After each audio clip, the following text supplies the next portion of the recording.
भटकने के लिए कई रास्ते होंगे, लेकिन मंजिल तक पहुंचने के लिए श्यामा का नाम ही काफ़ी है।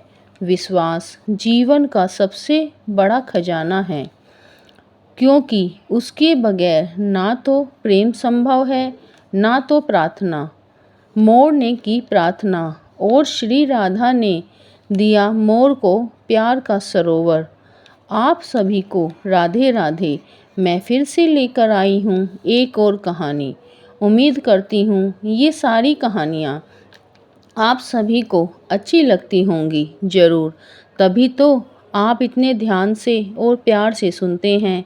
आप सभी के प्यार के लिए बहुत बहुत धन्यवाद।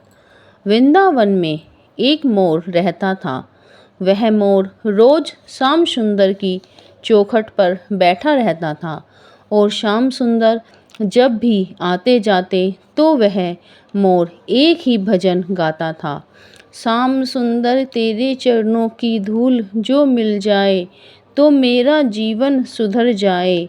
वह श्याम सुंदर को देखकर सुबह शाम रात दिन बस यही भजन गाता रहता था, इसी आशा में कि मुझे श्याम सुंदर देखेंगे और मेरा उद्धार करेंगे। लेकिन श्याम सुंदर उस मोर को कटाक्ष भरी निगाहों से देखते और चले जाते।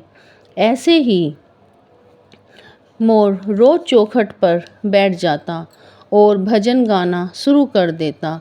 वह मोर मन में सोचता कि मुझे श्याम सुंदर की चौखट पर बैठे कितने साल बीत गए और मैं भजन भी गाता हूँ।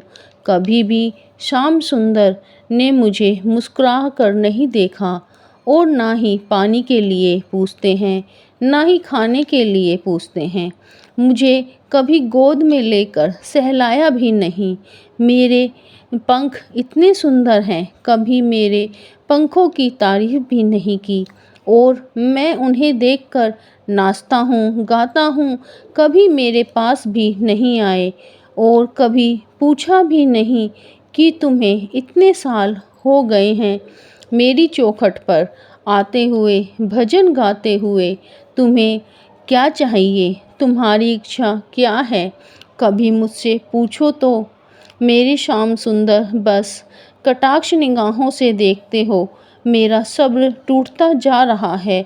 मोर सोचने लगा, ऐसा क्या करूं कि श्याम सुंदर मुझे देखें, मुझसे प्यार करें, मुझे गोद में लेकर मेरे पंखों को सहलाएं और मेरी तारीफ करें, मेरा भजन सुने और मुझसे पूछें कि क्या बात है जो तुम इतने सालों से मेरी चौखट पर आ रहे हो। यह सोचकर मोर रोने लगा। वह इतनी तेज तेज रो रहा था कि दूर तक रोते हुए एक मैना ने देखा और आश्चर्यचकित होकर मोर के पास गई और पूछा, तुम क्यों रो रहे हो? मैं आश्चर्य में हूँ, मोर ने कहा।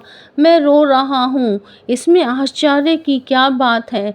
मैना बोली, मैं इसलिए आश्चर्य में हूँ कि तुम श्याम सुंदर की चौखट पर बैठे रो रहे हो।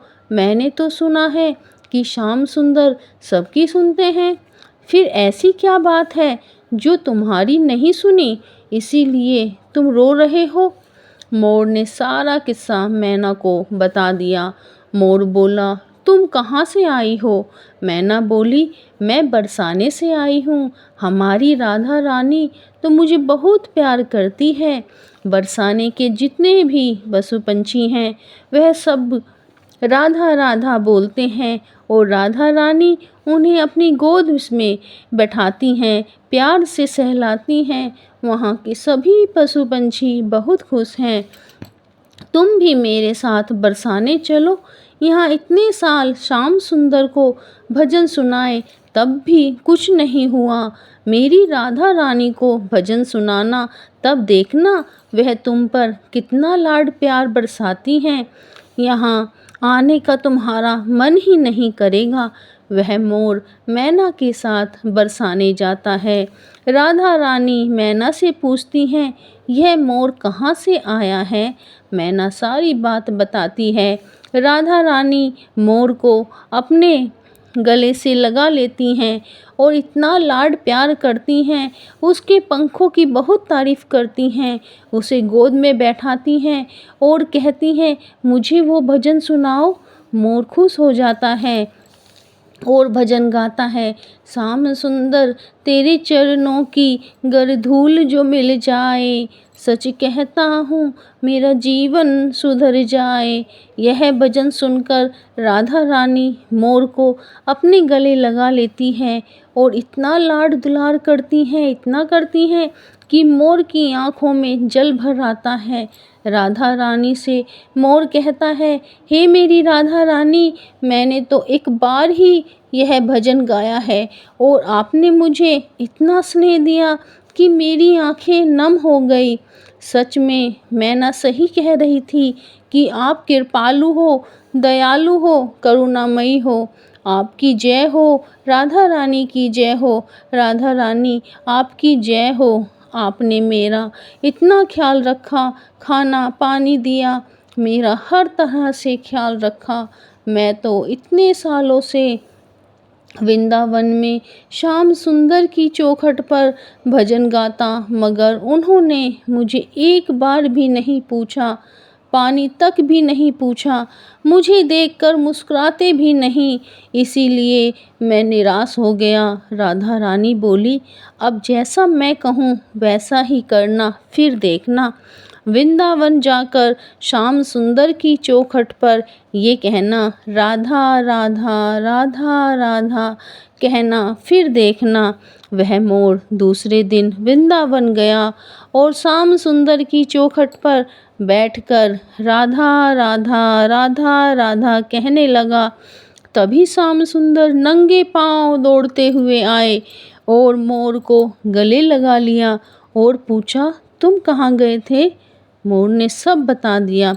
श्याम सुंदर ने उसे इतना लाड प्यार किया, खाना पानी दिया, गोद में बैठाया और उसके सुंदर पंखों को सहलाया और उसकी सुंदर पंखों की बहुत तारीफ की।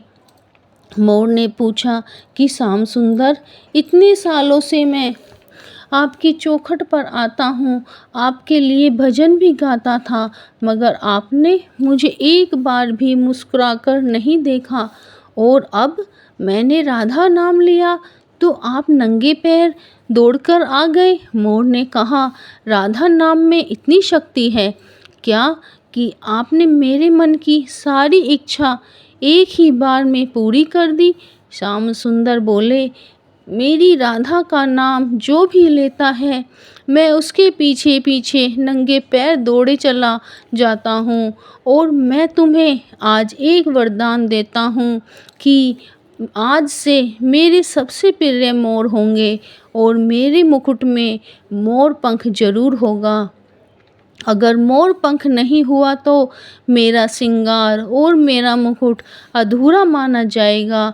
और खुशी से नाचने लगा मोर। राधा राधा कहने लगा मोर। राधा नाम बड़ा ही सुखदाई और चमत्कारी है। मोर कहने लगा, श्री राधा नाम लेने से शाम मिल जाते हैं। जिनका मन है पवित्र वही है मेरे परम मित्र। रास्ता आपके आशीर्वाद से खुलता है।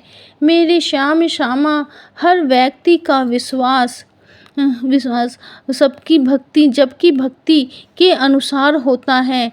जीवन में मौका मिले तो श्री कृष्ण जैसे सारथी बनना, दुर्योधन जैसे स्वार्थी नहीं। राधा कृष्ण सब पर अपनी कृपा बनाए रखें। अगर आपको ये कहानी अच्छी लगे तो कमेंट में राधे राधे ज़रूर लिखना, लाइक सब्सक्राइब करना। अगर अच्छी लगे तो फिर मिलेंगे एक और नई कहानी के साथ। राधे राधे।